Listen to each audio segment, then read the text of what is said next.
श्री विष्णुवे नमः। नमस्कार दोस्तों, आप सभी को स्वागत है हमारे यूट्यूब चैनल पावरफुली हिंदू धर्म में। अब तक हमने आषाढ़ मास में कथा अध्याय 1 से लेकर कथा अध्याय 24 का रसपान किया है।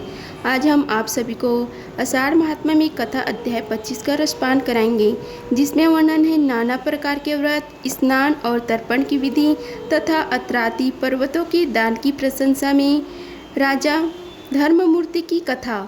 आइए रसपान कीजिए कथा अध्याय 25 का। पुलस्त्य जी कहते हैं कि हे राजन, ज्येष्ठ पुष्कर में, गौ मध्यम पुष्कर में भूमि और कनिष्ठ पुष्कर में सुवर्ण देना चाहिए। यही वहाँ के लिए दक्षिणा है। प्रथम पुष्कर के देवता श्री ब्रह्म जी, दूसरे के भगवान श्री विष्णु तथा तीसरे के श्री रुद्र हैं। इस प्रकार तीनों देवता वहाँ पृथक पृथक स्थित हैं।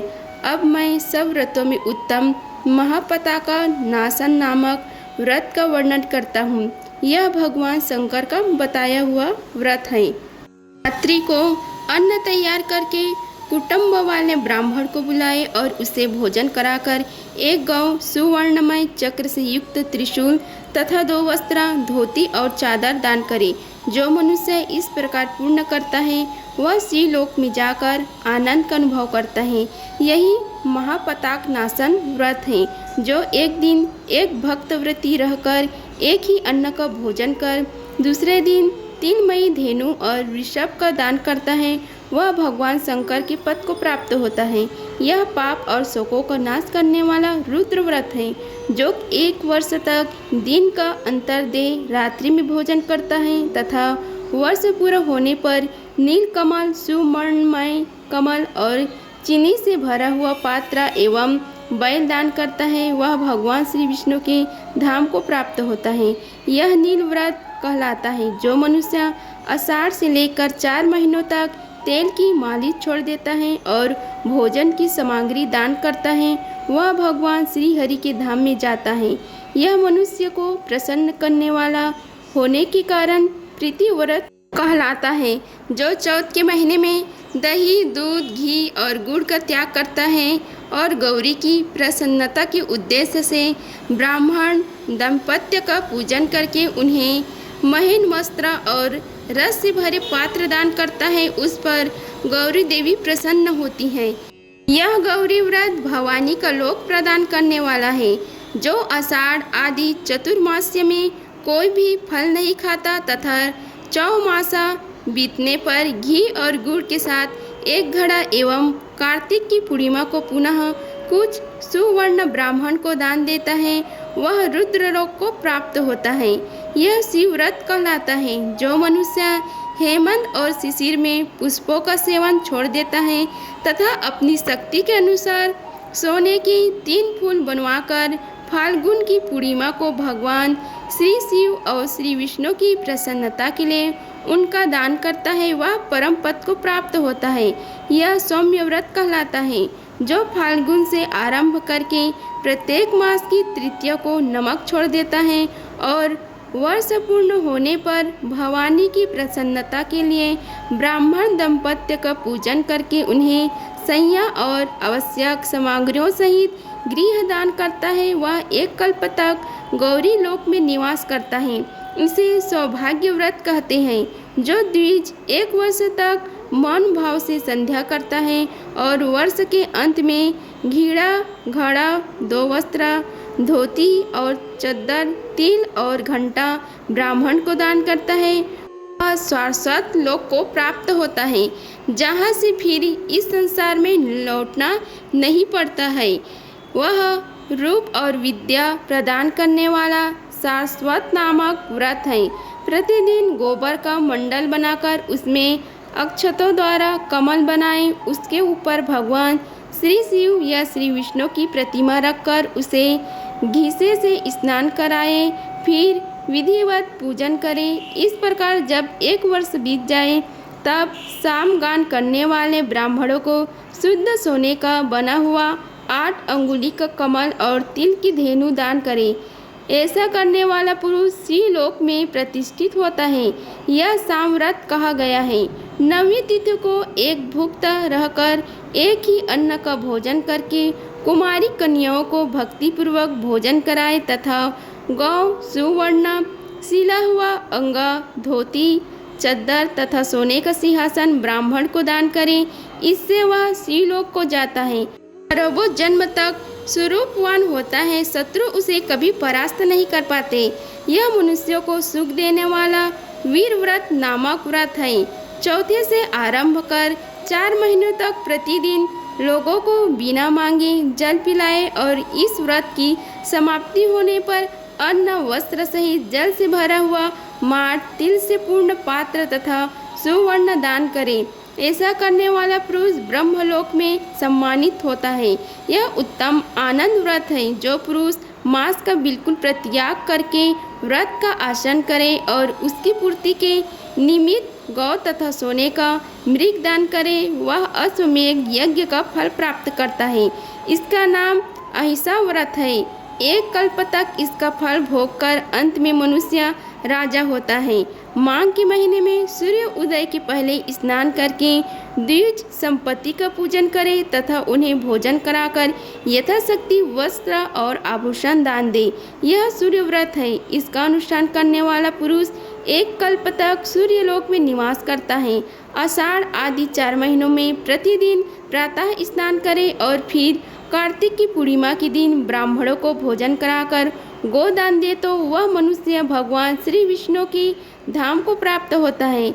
यह विष्णु व्रत है जो एक अयन से दूसरे अयन तक पुष्प और धृत सेवन छोड़ देता है और व्रत के अंत में फूलों का हार, घी और घृत मिश्रित खीर ब्राह्मणों को दान करता है। वह शिवलोक में जाता है। इसका नाम शील व्रत है। जो नियमित काल तक प्रतिदिन संध्या के समय दीपदान करता है तथा घी और तेल का सेवन नहीं करता, फिर व्रत समाप्त होने पर ब्राह्मणों को दीपक, चक्र, शूल, सोना और धोती, चादर दान करता है। वह इस संसार में तेजस्वी होता है तथा अंत में रुद्रलोक को जाता है। यह दीप्ति व्रत है जो कार्तिक से आरंभ करके प्रत्येक मास की तृतीया को रात के समय गोमूत्र में पकाई हुई जौ की लपसी खाकर रहता है और वर्ष समाप्त होने पर गोदान करता है। वह एक कल्प तक गौरी लोक में निवास करता है तथा उसके बाद इस लोक में राजा होता है। इसका नाम रुद्र व्रत है। यह सदा कल्याण करने वाला है। जो 4 महीने तक चंदन लगाना छोड़ देता है तथा अंत में सीपी, चंदन, अक्षत और 2 श्वेत वस्त्र, धोती और चादर ब्राह्मणों को दान करता है, वह वरुण लोक में जाता है। यह धृत व्रत कहलाता है। सोने का ब्राह्मण बनाकर उसे तिल की ढेरी में रखे तथा मैं अहंकारी रूपी तिल का दान करने वाला हूँ, ऐसे भावना करके घी से अग्नि को तथा दक्षिणा से ब्राह्मणों को तृप्त करें। फिर माला, वस्त्र तथा आभूषणों द्वारा ब्राह्मण दंपित का पूजन करके विश्वात्मा की तृप्ति के उद्देश्य से किसी शुभ दिन को अपनी शक्ति के अनुसार 3 तोले से अधिक सोना तथा तिल सहित ब्राह्मण को दान करे। ऐसा करने वाला पुरुष पूर्व जन्म से रहित ब्रह्म पद को प्राप्त होता है। इसका नाम ब्रह्म व्रत है। यह मनुष्य को मोक्ष देने वाला है। जो 3 दिन केवल दूध पीकर रहता है और अपनी शक्ति के अनुसार 1 तोले से अधिक सोने का कल्प वृक्ष बनवाकर उसे 1 सेर चावल के साथ ब्राह्मण को दान करता है, वह भी ब्रह्मपाद को प्राप्त होता है। यह कल्प वृक्ष व्रत है। 1 महीने तक उपवास करके ब्राह्मण को सुंदर गौदान करता है, वह भगवान श्री विष्णु के धाम को प्राप्त होता है। इसका नाम भीम व्रत है। जो 20 तोले से अधिक सोने की पृथ्वी बनवाकर दान करता है और दिन भर दूध पीकर रहता है, वह रुद्र लोक को प्रतिष्ठित होता है। यह धनप्रद नामक व्रत है। यह 700 कल्पों तक अपना फल देता रहता है।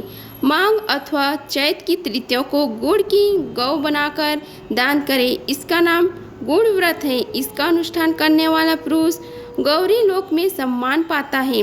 अब परम आनंद प्रदान करने वाले महाव्रत का वर्णन करता हूँ।